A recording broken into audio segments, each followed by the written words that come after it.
I actually took an improv course Really? during my first semester at grad school, which would be this semester. Ooh. I thought it was pretty cool, but then I found out Mhm. that I didn't actually need it, so I decided to drop the improv course. So I figured if I had actually taken it, it would have been pretty good for these intro bits. But alas, here we are. I feel like you're improvising.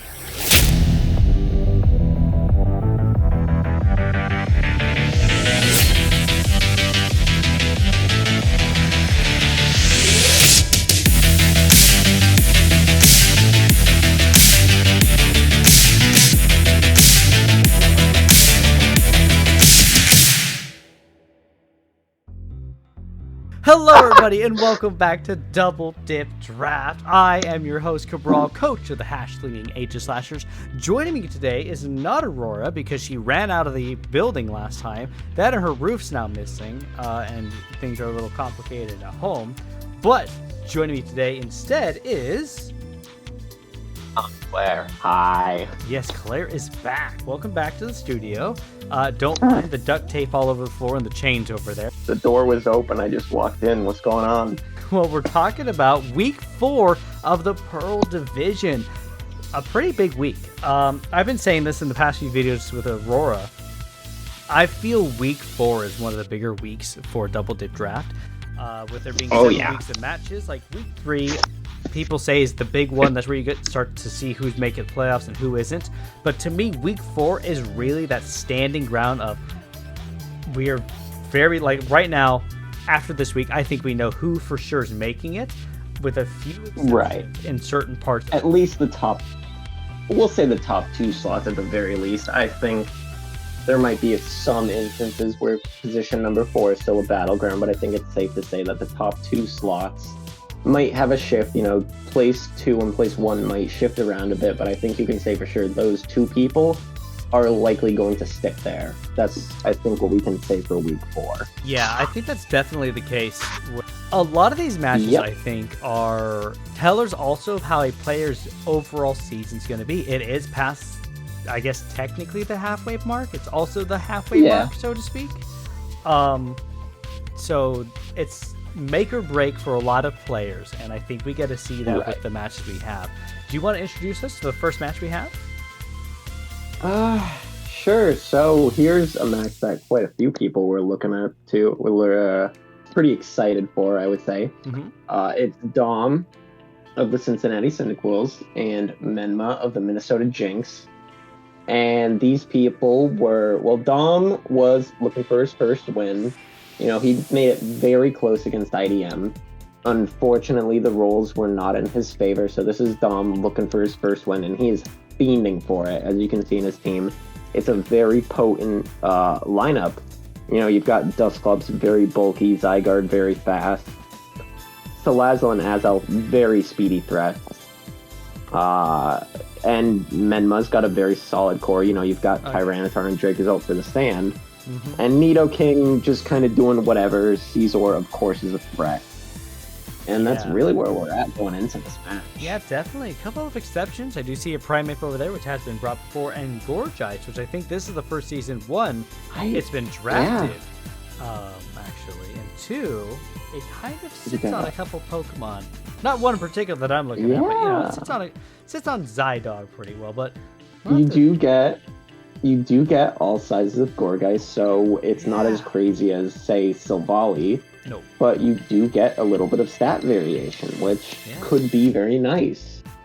For those that don't know, basically Gorgeist, the stats are changed between the sizes. There's small, there's large, and like extra large, and like medium or something, I think the sizes are. And there's like a normal variant. Small is the fastest, large is the most defensive. I like 122 defense, so it's actually... It takes a few solid hits. I think in this match we end up seeing the normal Gorgeist, but you could definitely correct me on that. I have no idea which one it is, and I don't know if there's a way to tell, but there's one way to tell when you hit that play button, and that's right now. So, T-Tar start, getting up Sand, getting that extra special defense boost, which is great. Dom clicking superpower just to kill it. Nidoking was a very good read from Menma. Switch, I feel like. I wonder if they were predicting the banded, they might have ran a calc right there and said, hey, this is probably banded.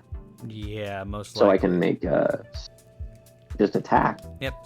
And that is a Scarfed T-Tar. That should not be outspeeding Azelf. Yeah, that's Azelf out of the way. Very big threat. Yep. And Dom is just trying to hit what's in front of him, but Menma just getting those switches into more optimal positions. Yeah, U-turning, going back into T-Tar. Yep. Realizing what a threat Mr. Touch can be. Avoiding the Will-O-Wisp. For now. Yep, getting it on T-Tar, though, which shows that does not do a lot of damage. And at this point, with this being a Scarfed T-Tar, it cannot do anything. Dom clicking safe Pain Split just to get a little bit of HP back is the safe thing to do. Every little bit helps with something as defensive as Duckletts. Yep. Pain Split, very nice. Yep. Dom playing a big risk going into Zydog. Yeah, but probably realizes that at this stage in the game, Duckletts still has a lot to do. Scizor hasn't been burned. Yep. Vikavolt comes in just to scout, see what this thing's going to do. Just U-turns out of there. Yep. Going back to the T-Tar. Sticky Webs. But, yeah, here we go. That Sticky Webs is going to be a big threat. And also maybe a bit of a help on Menma's side. We'll see how they play it going forward. Yeah, because Primate does get Defiant. We'll have to see if that's run. Also, Rock's being a bit unfortunate for Dom's team. Klefki's the only defogger he has on this team, as well as actually Vikavolt. But Vikavolt is running not that. It is running Sticky Webs, Volt Switch, Bug Buzz, and Roost. So a huge threat for Dom's side. Even if it's not super effective, Salazzle just hits hard, and there's that Defiant coming out. Yep. As mentioned. Dom throwing out a Substitute and just hitting Flamethrower safely from behind that. And at this point, with it outspeeding, Dom is just in range to click Flamethrower on anything that comes in, except T-Tar. Yeah, nothing likes it. Except T-Tar, it is a wall. But since this is burned, and since Salazzle is much faster, someone could be a little bit sneaky here. Yeah, getting a nice Protect off on Stone Edge. Of course, running Substitute as well. Dom's likely just playing out this burn here, just scumming for it to kill. Unfortunate Stone Edge miss. 80%, as you know. Dom can Protect just to be safe. Yeah. Of course, why wouldn't you? Yeah, exactly. And at this point, Flamethrower is within range now and just kills T-Tar. Yep. So that's T-Tar down for the count. Very clever and safe plans on Dom's part. Now, Sand ends the turn. Tyranitar leaves. Unfortunately, that was timed rather not great. Yep. Timed not very well. So now Dracozolt does not get that Sand Rush anymore. Yep. Taunt coming out. Probably expecting Salazzle to use a Protect there to scum out a couple more turns, but good switch by Dom. Right. Bug Buzz. Just a nice bit of damage. He's doing something, at least for Saruz. Hard to Duckletts. Hard switch. Very bold. Yeah. But it works. Now Mr. Touch is out. It can click a Pain Split. And it just heals. Yep. Unfortunate Will-O-Wisp miss, but clicking another Sword Stance getting a little bit... You have now shown your hand on both sides because you know this thing is Will-O-Wisp and Scizor does not want to get Will-O-Wisp. Yep. And you will see why right now. Yep. Why that's the last bad. Move, Bullet Punch. So this is just U-turn, Bullet Punch, Roost, and Sword Stance. And at this point, it's just a game of endurance. And at that point, Mr. Touch wins every game of endurance. Pain Splitting is just safe and easy to click on. Even if Roost was clicked to get more health back, Dom can just keep doing this all day. Yep. And Duckletts has pressure, so this isn't a game that Menma can afford to play for long. Yeah. So Menma just keeps going out, hoping for a crit to come up and just deal with some damage to kill it off, and he does. At this point, I think Dom played that game just right there. Yeah. You know, if you click Seismic Toss, you do risk Scizor getting back in HP range. Yep. And foul play Klefki. This is another reason why letting Scizor get burned was very bad. Because if you're +6 and you're unburned, you just kill Klefki. But unfortunately, foul play does its thing. Yeah, definitely definitely does. Dom's just scouting here, playing it safe. Of course, get your heals. Yeah, going to Think you Pickable. can. Another Earthquake. Reading the Earthquake, very nice. I wonder... No, of course this thing is Bolt Beak. It has to. It's Dragon's Ult. Bug Buzz doing a ton of damage. First time I see Gorgeist come out, missing a Poltergeist, which I don't think did too much in the calc, but still unfortunate. Yeah. Still unfortunate still at this point. I think Dom might not even needed Vikavolt at this point. I think it was just a team effort between Zygarde and Salazzle that would have won the day. Yeah, and at this at this point... Yeah, Zygarde just comes in, sweeps 1,000 arrows. By the way, Throat Chop is a really fun play. Really cool grabbing against Vikavolt, but Dom clicking Volt Switch just does more damage and kills off Primeape. So. Of course. Yep. But either way you slice it, that was a very fun battle. It was very fun to watch. While you were sitting there, it was very tense. There was a lot of indecisiveness in the call as to who was going to win. Mm-hmm. It was very nail-biting. Yeah, absolutely. But the victory goes to Dom for his first win of the season. Menma getting... Actually... their third loss, I believe, this season. Their third loss, still some chances to pull it around. Absolutely. We'll take a look at the rankings later, because Platinum has some interesting rankings. Of course. But with that being said, we do have another fun match coming up. We do have IDM4 of the Brussels Espeons versus Jason of the Hartford Honchkrows. IDM being 4-0 at this point. Jason having gotten... I believe his first victory last week against Dom. Yeah, that sounds about right. Against Dom, did Dom play IDM last week, or was that week 2? That was week 2, and then week 1 Dom played Kevin. So Dom's actually gotten a lot of over the big hurdles of his opponents. Hello, Brain. Could we talk today? Had to happen to someone. Yeah, had to have someone. Last it was Dom. Yep. IDM, though, not needing really any introductions. The MVP of, probably the whole league as it is. Everyone knows him. They know when he's coming to play, and bringing some scary Pokemon. Alcremie over there is super fun, by the way. It gets, I believe, a Romo fail, but prevents any sort of non-attacking moves from damaging it. I really wanted to draft that thing last season, and then I did and realized, this is in the wrong tier. So if we didn't have free agents that season, I would have been massively screwed over. Yeah, definitely the case. Jason bringing back Kingler, which has been coming around quite a bit to these matches, I feel like. Kingler doing stupid amounts of damage. As you will see, it does put in some work in this match. Yeah, and see we shall. We got a Chandelure lead, and we also have a Jellicent lead. IDM just clicking Shadow Ball because why not at this point? Jason going for a taunt to try and prevent any Calm Mind or anything like that. IDM still just sticking to it. Yep. And unfortunately, Glysaur coming in hard was not what it needed to do here. Yeah. But it does get the revenge with Kingler. Yep, that Kingler is scarfed, by the way. No way that Kingler outspeeds a Chandelure by itself with this little feat. IDM missed. Yeah, it's a very rare occurrence of IDM missing something. Yeah. Even when he tries to run Blunder Policy, his moves do have a tendency to hit. It's very true.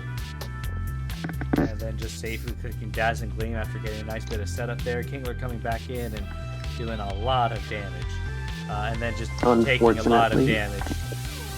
Yeah, unfortunately, Jason, for the second time in this match, has hard switched in occurrences where that might not have been desirable. Yeah. And Woodhammer's just no reason to not click on it. Clicking Iron Defense, waking up. Probably clicking not. I think, yeah, he had just resigned Pythagoras to death. Yeah. Unfortunate. Yep. Aurora Veil, Brick Break being just a very clean move to click. Yep. Very surprising pick. IDM knew exactly what was coming with that message. Yep. Oh, counterplay. Oh, hello. Pulled it right out. Counterplay, yep. This is not the first time you will see someone do that in this recap alone. Yeah, that or this season. This is the second time we've seen someone else run a weather benefit on their own team when they themselves don't have weather. Yeah. Yeah. Just the hail being brought is, I wouldn't say obvious, but you're gonna pack one move for it. You might as well. Yep. Yeah. Mew dying though right over here. By the way, that Aurora Veil's still up. ID ran Light Clay on Mew. He's a monster. What can I say? He's a monster. And unfortunately, at this point in the game, with all of his Honchkrow counters gone, it unfortunately does wrap up the fight with a 3-2 or a 3-0, very respectful battle from both sides. I would say. Yeah, I would definitely say not something to weep about. Probably a few things Jason could have played a little differently, but overall, reduce the hard switches in, but still a very good match. I think Jason is still a very dangerous competitor, as you will see in probably the final part of the recap. Yeah, most likely. There's other matches that happen though. Can you name another one? Yeah. I can. This is a match that I personally helped Cameron prep for. It is Cameron of the Neerdowell Nidokings, Kenneth, and Ghosty of the Reno Rapidashes, and this is the last time that we will be introducing them as such. Yeah. For reasons we may discuss at the end of this match. Yeah, we'll talk about that at the end of the match. We'll go over it then. So of course Cameron is packing probably one of the deadliest Pokemon you can draft in the double dip. He stole my Silvally. The sheer unpredictability. Oh man. But yeah, the unpredictability of this thing. It can be any type and it's impossible to prep for it. All you can really do is say, hey, these are my weaknesses. This is what Silvally is most likely to be. How will I prep around it? That's really the best you can do against Silvally. And looking at Ghost's team, there were two big types that the team was weak to, that being Ghost and Fire.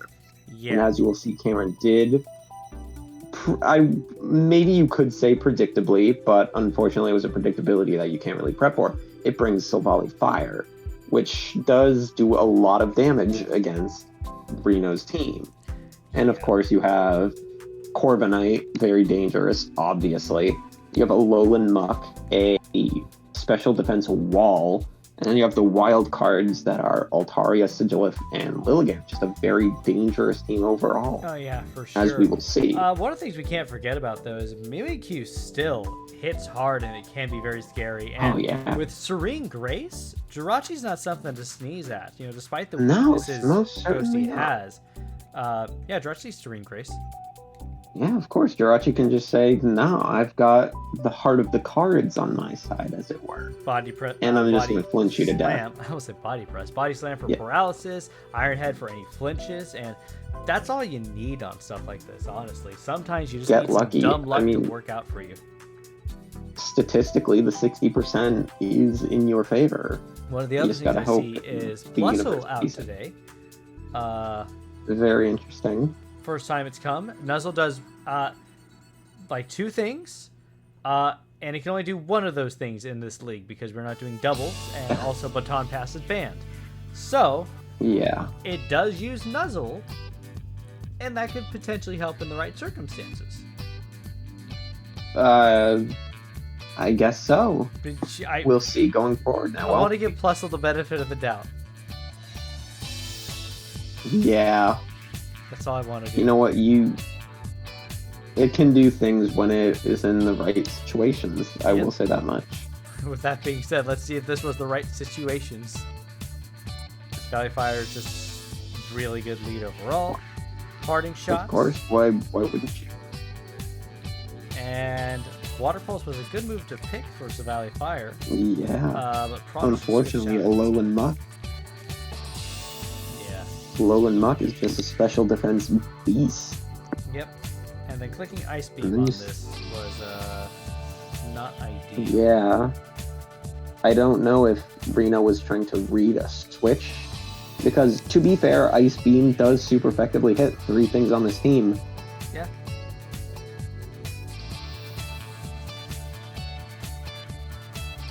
Plusle comes out. The pussy. Yeah. The pussy. Let's go. Okay, we're gonna see what it can do. Yep, Thunderbolt. And it's gonna try and get the Thunderbolt. Getting off. But alas, it's a low and muck. So now try and it's do a what you low can muck for the slower. process.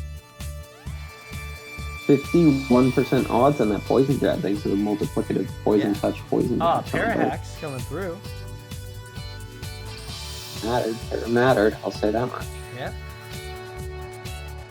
And then this is just unfortunate. Yep. Contact move, Rocky Helmet, very rough. Paired up with Skill Wing, so you know you have to face that 5-hit Rocky Helmet. The screen is just blackened with text. Yeah, the screen goes black before our eyes. Hex coming in, not doing a ton of damage with Drifloon. It is, unfortunately, of course, this Drifloon is packing a status move, if I recall correctly. But it was Jirachi with the move to kind of team up with Drifloon here. Yeah, I believe that's the case. They have some Cosmic Powers, probably doing something similar. Kameth, of course, is going for a Power Strip set, using Bulk Up and potentially Agility's in here as well. Sort of power getting through sub finally, but at this point, Power Strip. Yeah, you see that Jirachi was packing the setup for Drifloon, the Toxic. Yeah. But unfortunately, Corviknight is behind Substitute, so that Toxic doesn't hit. But there is kind of a more pressing issue with that move. In that Corviknight is a Steel type. Yeah. Unfortunately, I think, in scrims, this battle ended the chance Corviknight got to set up. Yeah. And you know what? As you will see in the rankings later on, Cameron was really fishing for the 6-0, and to be fair to him, this was something that he would need, going forward in the final rankings. So, he fought like a demon because, in all honesty, he needed to. Try and get that diff, and we're going to see that in the rankings, like Claire had said, because this division is kind of crazy with the rankings and where everyone's sitting at and how things are just shaping up at this point. Especially with Platinum, this compatibility with playoffs in that 2 people are floated and not 1. Yes. So, yeah, that's where we're at with the 3rd battle. I think we're ready to move on to the last one. We have one last battle, a big battle, actually. We have... Did I introduce the last one, or did you? You did the last one, so it's my turn. I did. So you, by all means, good sir. Yeah. So we have Nihilus of the Dallas Duckletts versus Spood of the Southtown Sandslashers. Cody having a bit of a rough season, wanting to get a win at this point because if he loses, he'll be 1-3, and that's not ideal for his season if he wants to make it into playoffs. Nihilus had 2 victories so far. And doing pretty well for himself. Sorry, that's 2 victories? He's got momentum going forward. Yep. No, he's got 3 victories right now. No, this is 3. This would be his 3rd. Or this would be his 4th. Week 5. What am I talking about? No, this is week 4. No, this is week 5. No, we're in week 5. Sorry, this is week 4. Recaps? Yeah. Yeah. No, okay. Sorry, that's my bad. Numbers are hard. Numbers are hard. Too. It's going to be one of those days, isn't it? We're on in top our of that, match right now of the day, right? Yeah, yeah. Nihilus, of course, bringing in that standard hail. We do see Pangoro come out for the first time on Nihilus' team. It had been transferred over from Doodle's team, which we did see Doodle had used Archeops, I believe, this week in his fight as well. So both players are definitely seeing some positive interactions from this trade. So, this is what you want to see from a trade. Both sides mutually benefiting, and they do. Yeah. Absolutely. And I think the only way we can see those benefits was by watching the match, actually. Yeah. Pangoro lead is a really good lead, actually. Bracken coming in, just taking a Thunder Punch to the face because that just does so much damage. Yeah. And at this point, Cody has to sack it. Just you sack it, get the safe momentum into something else. Yep. Unfortunately, Pangoro was just an amazing lead. Yeah. Not much Cody could have done about that. I mean, the really only... nice. Yeah, blocking the tailwind, as you pointed out earlier. Gligar has a proclivity to do so. Yeah, it's happened so far every sort of match. Mm-hmm. Nihilus staying in and actually losing Scizor early on in this fight. With the Blaze pick. Yep, U-turn getting some momentum. Yep, build it up. Soaking that Mega Launcher Water Pulse. Yeah, and Thunder Punch just does so much to all of Cody's Pokemon. I think he could potentially switch into Metagross, but even then, you got to worry about Dark moves from Pangoro. Yep.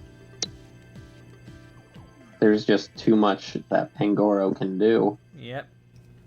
We're getting a subset here. This is likely a Scarfed Arctozolt. That would be a very silly thing to do. No, it's probably Slush if you scarf yourself into Substitute. I think... What is it? It's a Life Orb. Yeah, it's Life Orb. Just lost some of itself. Yep. It's a Life Orb Slush Rush set with some Sub, and I believe Protect might be on there as well to let things just take some Hail Chip. Yep. Stealth Rocks at this point in the game, even though it's not the start, still very good, because you do have 2 Ice types. Yep. Rapid Spin getting rhythm immediately, and Cody realizing, well, this outspeeds, and I cannot survive, so Rocks is now gone. It is a very dangerous boost here, so. Yeah. Reading Sucker Punch. Yep. Cody going for the Fire Punch to try and do some damage, but at this point, not much can be done. Taking a nice Moon Blast to the face. And then you will see that yet again, someone has prepped for the Hail. This is a very smart play on Cody's part. This is the 3rd match this season with Hail, by the way. All these teams have been Hail, where someone has taken advantage of the opposing weather and thrown out their own Aurora Veil. And you're probably going to. Blunder Policy type loading. Cody is just a wellspring of very good sets. The one thing you can say, this guy has fire sets, quite literally. Yep. Sunny Day to get rid of the hail, to weaken the water. Unfortunate clicking on Solar Beam. Just trying to play it safe and kill off the Blastoise. He was worried about that, it looks like, and it bites him in the butt. To survive he would have probably had to just click on Sunny Day. Flamethrower would have been nice and all, but Sunny Day is probably just a little better to click on. At that point, I think it was a very dangerous game of, is Nihilus going to switch back into a Alolan Ninetales, or can I click an attacking move? It was a very dangerous dance you had to play there, where if it's basically a game of rock, paper, scissors. If one side clicks the wrong move, that's it. Yep. And Arctozolt being Slush Rush just outspeeds Bird, kills it, and it's also going to outspeed Grimmsnarl and just kill it as well. Sucker Punch, unfortunately, not doing enough, but at this point, Cody did not have a lot left with that momentum. But it ends with a 2-0. If the hail ended just a turn earlier, made a huge you might have been in a better spot. Would have been closer, but that's just how it goes in Pokemon. Yeah. So that ends with a 2-0 victory for Nihilus. But if it's an 0-2 loss, there's still a very good chance you can come back from this, because it's a very close differential. Yeah. So nobody's down for the count. No one's down for the count just yet, and the differential is very close, except for the top 3. Do you want to go ahead and start us off with who's at the top? Sure. So, with the top 4, we have Brussels Espeons IDM at a 4-0 plus 16. Very good differential. I think the best in the season so far. Actually, no. Bananas in season 1 is higher, but you have to go watch the Diamond Division video to go find out how high it actually is. Of course. I'm in that division, so I don't watch the recaps because I'm very embarrassed. Hey, aren't we all? With myself. So in position 2, we have Kenneth and the Neerdowell Nidokings playing very close in second place, also at a 4-0. At plus 12, as I mentioned earlier, the 6-0 was very vital in his match against Ghost. Yeah. Because it just secures him that over the 3rd place slot. Dallas Duckletts with the 4-0 again with the plus 11, so just 1 point lower than Cameron. So and grab onto those handlebars. The roller coaster is going to go down right now.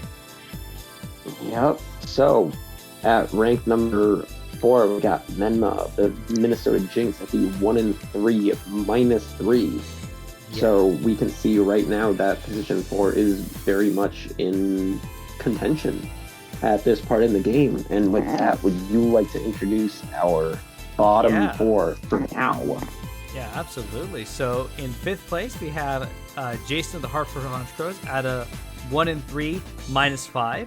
Dom right under him at a 1-3 -5 as well. And Cody at a 1-3 -8, followed by Reno Rapidash 0-4 -18. However, that's going to be a name that you say that. Yeah, interesting that you say that, because the screen we are looking at does not read Reno Rapidash, but instead reads Gulf Breeze Gudras. Yes. Would you like to inform them as to why that is? Yeah. So, had a couple interesting things happen this week in Double Dip Draft, not just in Platinum Division. As you're going to hear from Cody and I in the Pearl Division recap, we're going to be going over another dropout over there. Reno Rapidash and the Lincoln Persians, I believe. Lincoln Persians had both dropped out this season from Double Dip Draft. So what happens is the teams that come in, they're going to be taking their rankings and their numbers and their Pokemon. However, they are allowed some free agent changes. So with new agent changes coming up, we're going to be doing some team analysis. We're going to save that, though, for when they do their first battles. We're not going to be introducing them all tonight or anything like that, or for this video, but you will be seeing them for Week 5 recaps, so expect in there to see an analysis, an in-depth look at the new teams and the new players. But do keep in mind that they will be taking the ranking positions currently where they are, so the score stays the same. So Gulf Breeze Gudras, coached by Paisley, is at an 0-4 -18. So we'll have to see how Paisley does. I believe this is her first ever season in Double Dip and first time really doing anything competitive with Pokemon as well. Of course, but we have seen quite a few instances of people with no competitive experience before now still doing very well. You have Doodled sitting topside in Pearl. At the same time, the replacements to the Persians, San Fran Furrets, have done very good, you know. They had their match against Vincent, and of course it's against Vince. Not Vincent, Aurora, actually. Not Vincent, Aurora, of course. Yeah, one of the top tier Europeans. They're actually not going to be able to see that match yet. They have to wait for the Week 5 recap. Oh, that's true. That's true. Don't spoil anything too yet. Exciting, cool match. New player versus a very experienced player. But you have to wait for next week's recap because of the dropout, the fight got delayed, and we're going to bundle that together in Week 5. So Pearl Division recap Week 5 can be a little longer than usual. Very exciting. I'm looking forward to it. Yeah. But I believe that'll have to do. I think overall, though, looking at Platinum, the top 3 are slotted in fine. I don't think we're going to see anyone drop out. There is potential. The thing is, let's say, like, I don't know, Nihilus, like fumbles the ball and completely bombs it. Yeah, completely bombs it. He can absolutely drop out at this point. With the bottom, like 4 through 7th, being at 1-3, if they win their next 3 matches and get solid differentials, you could see some potential shuffling at the top if they're not careful. Not likely for a dropout completely. is possible. It is possible not for likely. one of two of them to maybe drop out. Of course. But I think realistically, what we're looking at, we know our top threes for sure. Yes. Sure, their position may change. Maybe we might see Neerdowell Nidokings taking top slot. We don't know yet. Yep. But I think when it comes down to it, our top three ranks are locked in. We can expect to see them in playoffs going forward. Yeah, I think that is the case. So in Platinum Division, we're going to be watching out for the Minnesota Jynx, the Hartford Honchkrows, the Cincinnati Cyndaquils, and the Southtown Sandslashers fight it out for 4th place. Unfortunately for Gulf Breeze Gudras, being at an 0-4 -18, playoffs is no longer an option. Yeah, first from the get-go. But you have to give big props to Paisley, knowing that. Most likely they know that. They're coming in and say, hey, I am willing to step up for this person that dropped out. I am going to take it on the chin and be like, okay, I'm going to be here for 3 weeks. I'm going to have some fun with it. Yeah. Which is very commendable for them. Yeah, absolutely. Quickly adapting to such a situation. Yeah.